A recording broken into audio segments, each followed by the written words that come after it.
Capital is the lifeblood of this business. If you want to bleed out quickly, do wrong by your investors and watch how fast they disappear. Nobody gets that, golden goose that calls you up and says, I've got millions of dollars and I'm going to give it all to you and you're going to do all the work. I'm going to split it with you. We've raised somewhere in the neighborhood of $200 million from individual investors, which I think is a significant accomplishment in this business and a milestone that most people never even get close to. And I think that comes down to a couple of things. It comes down to track record, results, and communication. If you have all of those put together, you'll do really well. Our investors deserve diversification. And one thing about the real estate business, and I don't care who you are and how good you are, or how bad you are, you're going to have some properties that perform miraculously well. I mean, grand slam type material.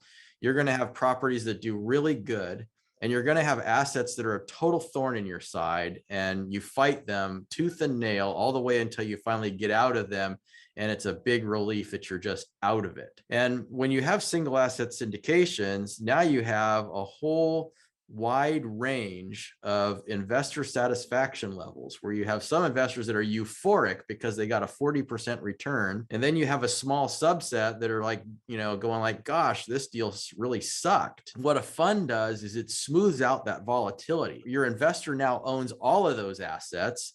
And you got the great ones, you've got the good ones, and you've got the not so good ones, and they're all in the same vehicle. And at the end of the day, the whole thing does really well. Diversification is huge. Our goal is to eliminate single points of failure. By having multiple properties in one funding vehicle, you don't have a single point of failure. If you want to bleed out quickly, do wrong by your investors.